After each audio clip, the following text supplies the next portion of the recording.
मित्रांनो, राज्यामध्ये सुधारित पीक विमा योजना ही लागू करण्यात आलेली होती आणि या सुधारित पीक विमा योजनेचा प्रशासकीय खर्च असेल, ज्यामध्ये मग पीक कापणी प्रयोग असतील, त्याच्यानंतर जे तालुकास्तरीय, जिल्हास्तरीय, विभागस्तरीय आणि राज्यस्तरीय जे कार्यालय आहेत, त्यांच्या खर्चासाठी निधी मंजूर करण्यात आलेला आहे. नेमका या निधीचा, नेमका या जी-आरचा आणि या पैशाचा शेतकऱ्यांना काही फायदा होणार आहे का? होणार तर नेमका काय? आणि नेमका याच्यातून नेमकी पीक विमा 2025 संदर्भात नेमकी काय माहिती समोर येत आहे, हे सविस्तर आजच्या व्हिडिओच्या माध्यमातून जाणून घेण्याचा प्रयत्न करू. मित्रांनो नमस्कार, स्वागत आहे तुमचं आपल्या या चॅनलवरती, ज्याचं नाव आहे कृषी सल्ला जी-आर योजना. मित्रांनो, आपल्या चॅनलवरती योग्य आणि खरी तीच माहिती आपण शेतकऱ्यांपर्यंत पोहोचवण्याचा प्रयत्न करत असतो. बऱ्याचशा चॅनलवरती शेतकऱ्यांना चुकीची माहिती दिली जाते आणि त्यापासून सावधान देखील आपण शेतकऱ्यांना वेळोवेळी करत असतो. मित्रांनो, आपण जी माहिती सांगतो ती एकतर जिमाका म्हणजे जिल्हा माहिती कार्यालय, त्याच्यानंतर विविध जे सोशल मीडियाचे जे आपलं म्हणतो जे पोर्टल आहेत शासनाचे, त्याच्या माध्यमातून ही माहिती दिली जाते. आणि ही जी माहिती आहे, ही माहिती विश्वासार्ह सूत्रापासूनच आलेली असते.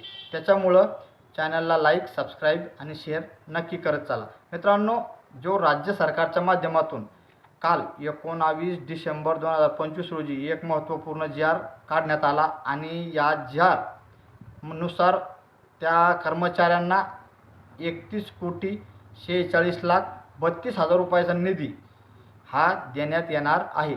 नेमका तो जी-आर देखील तुम्हाला मी दाखवतो.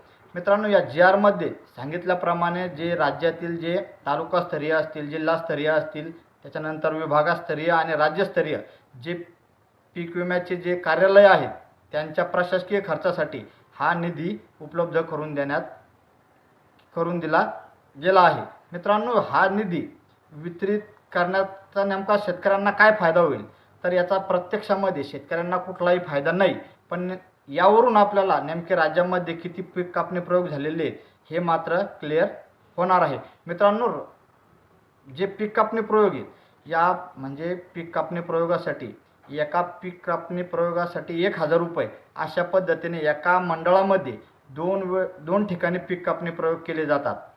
मग एका मंडळामध्ये 2 ठिकाणी तर नेमका निधी किती वितरित करण्यात आलेला आहे? 10,34,32,00,000 रुपयेचा निधी हा फक्त आणि फक्त पीक कापणी प्रयोगासाठी वितरित केला जाणार आहे. मित्रांनो, पीक कापणी प्रयोग नेमके किती झाले आहेत मग?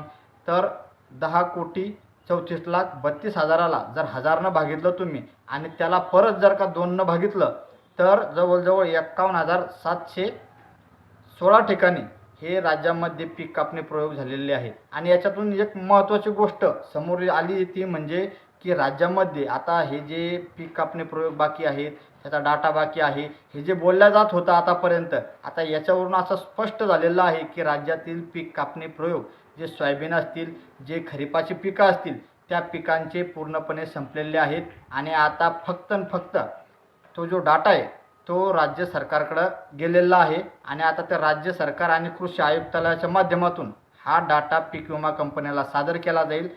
मित्रांनो, हा डाटा आता आजची 20 तारीख आहे आणि अजून जर का 5 दिवस जरी लागले राज्य सरकारनं किंवा कृषी आयुक्तालयानं पीक विमा कंपनीला द्यायला, किंवा 30 डिसेंबरपर्यंत जरी हा डाटा पीक विमा कंपनीला दिला, तिथून पुढं 3 हप्त्यामध्ये पीक विमा कंपनीला पीक विमा मंजूर करून हा शेतकऱ्यांना वितरित करायला सुरुवात करावी लागत असते नियमानुसार.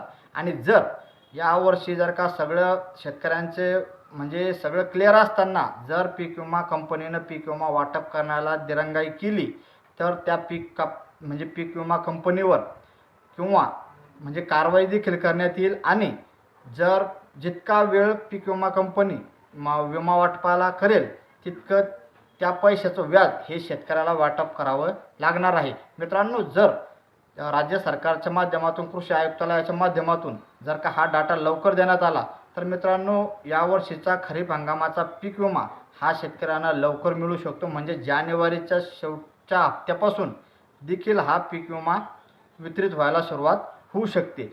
ही माहिती आता या जी-आरच्या माध्यमातून म्हणजे समोर येताना दिसते. मित्रांनो, जर असं झालं तर जानेवारी महिन्याच्या शेवटीपासून हा पीक विमा वाटप व्हायला सुरुवात होईल आणि शेतकऱ्याचं झालेलं खूप मोठ्या प्रमाणावरती नुकसान त्याच्या पार्श्वभूमीवरती पीक कापणी प्रयोगाचा डाटा लवकर मिळतील का, त्याच्यानंतर कंपनी लवकर पीक विमा वाटेल का, या सध्याची जी परिस्थिती आहे याच्यावरून तरी असंच वाटतंय की लवकरात लवकर हा पीक विमा वाटप करावा आणि त्या पद्धतीचेच प्रयत्न हे राज्य सरकारच्या माध्यमातून केले जात आहेत.